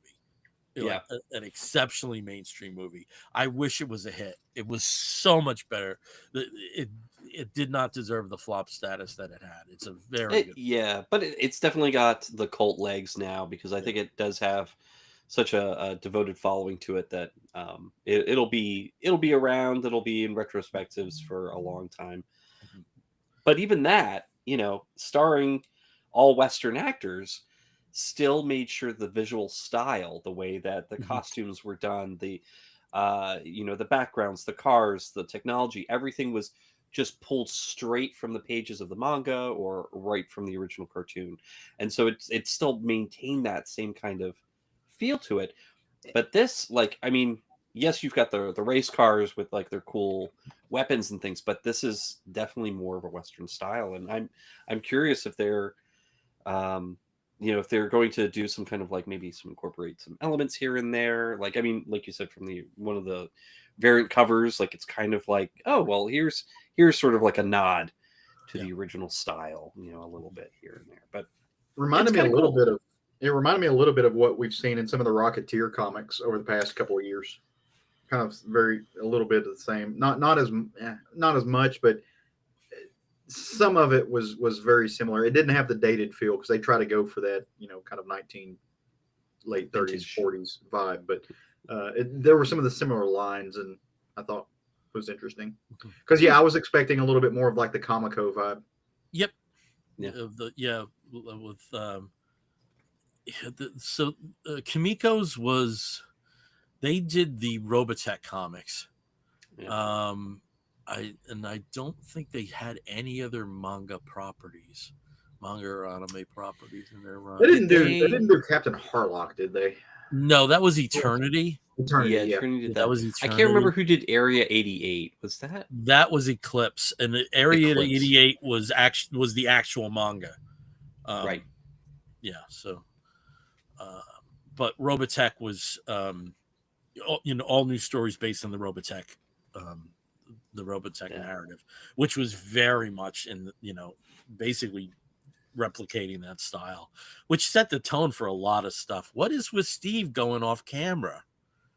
He went away. You shy, baby. Well, I do have to blow my nose. I'm not going to be blowing that on camera. That's come on. Hey, come on. That was one of my finest moments. That's for the special. That's one of my finest visuals. That's for the Patreon. Just an hour of me blowing my nose. Yeah. All right. Well, we're going to start wrapping up this episode of the Comic Book Bears. And when we do wrap an episode up, we have two particular segments that we get to. The first, on our way to the end, is something we call Geek Gets, where we show off something that we got or some things that we got over the last 14 days since three of us have last been together on video. And Steve, I'm going to ask you first. Do you have any Geek Gets? No, not this week. He just doesn't. He's sad. Yeah. But I have a feeling Caleb and I are going to make up for that. So, Caleb, what do you got? I do. So I have some book-related Geek Gets. I am getting on an aeroplane on Monday and flying out of the country for a few days. I'll be in Greece. And so long flights. Never been on a flight this long before, so I'm taking my handy dandy trusty iPad to read some stuff. But took my nieces to Lay Barnes and Noble and happened to peruse and found some stuff that I wanted to buy and read. So I picked up a new novel. It's called A Sheepdog Named Oscar. This is written by Darrell Waldron. It's love and companionship in rural Ireland. She meets a stray sheepdog and is going to train it and does lots of walks. It's a flaneur story, right? If you're familiar with that literary reference, it's a lot of walking and telling you about what's around and learning about life. So really looking forward to reading that. And apparently I was on a dog kick. Not that my life is not filled with dogs already, because I found a graphic memoir. You can't call it a graphic novel. It's half prose, half pictures, but it's a book called You Can Never Die, a graphic novel by Harry Bliss. Haven't read it yet. Expecting my heart to get broken at 30,000 feet. Don't know why I'm doing this to myself, but Harry Bliss loved his sweet dog Penny, a joyful part of his life for 17 years. Every day that he cared for his beloved pet, he joked with her, talked to her, did all these things.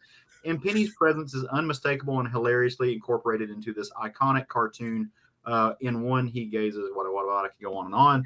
I'm looking forward to reading this, maybe crying a little bit next to a stranger on a plane. So we'll see how that goes. But those are my Geek Gets for the week. Lots of pet-related reading. All right, cool. Some of my Geek Gets are music related. Last week, I saw 4 concerts, 3 of them in a 27-hour period. So you can just check my Instagram or Facebook feeds and get the background on that. But, one thing that I have consistently been doing is been buying vinyl albums as my tour souvenir. So last Monday, I did get the recent album by Sparks, Mad, on vinyl. So that's one thing I got. And then I want to give a big shout out to a local store, which I've mentioned in the past, Randy Now's Man Cave in Heightstown, New Jersey. With Randy's, sometimes they have in-store shows, and they had one this past Saturday of the British band APB, who were kind of like contemporaries of Gang of Four, working the like fractured pre-Rage Against the Machine guitar and funk riffs and all cool stuff like that. And they do occasional reunions, mostly in New Jersey, because one of the members lives in New Jersey. The others are still in Scotland. So if you want to see them, you have to kind of go to New Jersey every few years. And we had a woman in the audience who flew from Texas to see the 2 shows that they were playing in state. But Randy pulled something aside for me, and I've mentioned in the past that I'm, slowly collecting Apple records, the Beatles label from the late 60s and early 70s. And he pulled aside a copy of Badfinger's last album, Ass, for me. It's an ass. And this was their final album on Apple. They were signed to Warner Brothers, and the first Warner Brothers album came out with days of each other. It was a weird situation. This, of the 4 albums they put out on Apple, is by far the hardest to find, and it was incredibly fair price. So, Randy, thank you for that. And then lastly, I am the world's slowest Superman the film toy collector, it seems, but I've kept going, and there was a great deal on the 12-inch figures as a set, Superman and the Justice Gang. So this has all the 12-inch figures that they produced, save for one. Again, it says Superman and the Justice Gang. So separately, I had to go and get Ultraman. So now I have the whole line. And if you did buy this, apparently this is a big deal to some people. It's the only way that you can get Hawkgirl's mace in this version. That's important to some people. Yeah. So some more Superman toys for me. That's everything falls down there. Hawkgirl can't fly in real life, Bill. I know. But in our imagination, she can. But it also in our hearts, she can. And it also surprised me because this size, I think, started with Hasbro with the Titan series for Marvel. And there's not a lot of what do you call it? articulation. And I Right. imagine most of these go to kids. But I haven't gotten. I've gotten two. I got two Justice League figures. I got Aquaman and Mira way back when. But nice. I like it. And Steve's back after another sneeze. So, Yes. Thankfully, I have not sprayed my at least camera. one on camera. Come on, brother. No. Come on. No. You saw how funny that was when I was doing my thing. I want to see it. I'm the boss, damn it. I'll see you next. And see, now I'm not going to have to. So yeah. All right. So we're wrapping up this episode, and our last stop on the way to the end is something we call the Woofs of the Week. In the bear community, if you find a fellow attractive, you woof at him. And that's something we do here. We woof at something which may be comic book or comic book related, but it also may be a film or a television program, possibly a charitable initiative, anything under the sun that we think you, fair listener or viewer, may be interested in sampling. I'll start as I always do with Steve. Steve, what is your Wolf of the Week?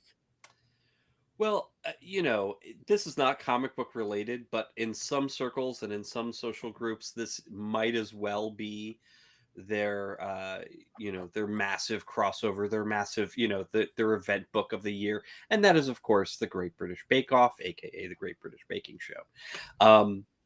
It's just a fun time every year to get a whole bunch of, very pleasant, very polite people together in a tent to bake some absolutely gorgeous things or terrible nightmares that turn out so poorly. And you feel just so bad for everybody when it doesn't work out.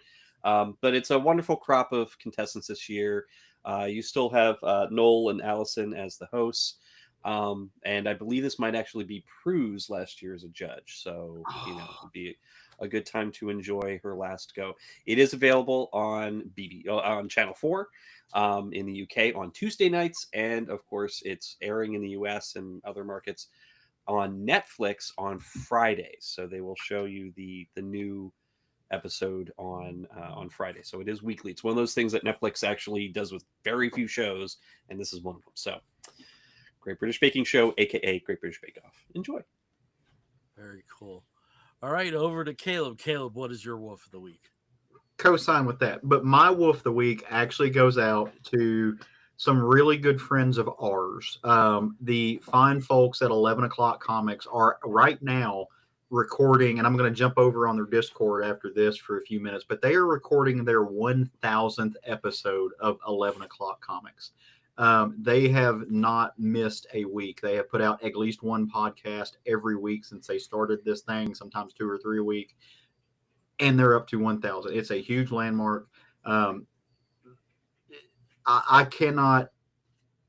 It is hard for me to describe how important that this group of people is to my life. Vince, David, Jason. I would not know Bill if it were not for that podcast. This would not be happening. Yeah, this like literally would not. Some of my best friends, Wendy, Brian, all of the folks that I talk to on a daily basis, I know them because I started listening to a podcast and then joined a Facebook group and then got introduced by people to other people and was immersed by this amazing community and this amazing culture. And it went from just being a hobby, something that I dearly love and enjoy, to just things I like talking about with like-minded people, to, again, meeting my best friends, to having people teach me how to talk about art, teach me how to read comics and understand what's happening, to break down the mechanics of them, of this literature, right? In a way that no school taught me how to do. I mean, yes, I have a education in that, but that's different. This has been greatly impactful on my life. I put a picture of those guys and these guys on my hat, or my little whatever it's called, when I graduated. I mean, it's deeply impactful for my life, and I could not imagine where my life would be or what my life would be like if not for the influence of those three guys who made that podcast. So congratulations, and genuinely thank you for what you've done for me, and what you've given me, just even if it's just through immersion. I really appreciate it. So happy 1000th, guys. Love you. Yeah, I wish them a happy 1000 right before we started. I'm too beat to join the Discord right now. I won't be on long. I gotta get up at 5 a.m. So and if I do have communication with him these days, it's through the Slack. yeah. But it's time to go to sleep. So I'm going to send my Wolf of the Week out to friends of mine, and really, really wish Caleb could see them at some point in time. I really do. Steve, if you can pull that graphic up. My friends in ACDC, yes, this is a queer ACDC cover band.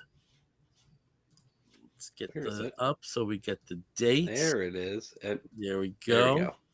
Aha. There we go. All over your town. They're actually playing tonight in Wisconsin. They'll be in Chicago on Saturday night and in Dayton, Ohio on Sunday. Our good friend Mike Lovins is going to be going to the Dayton show.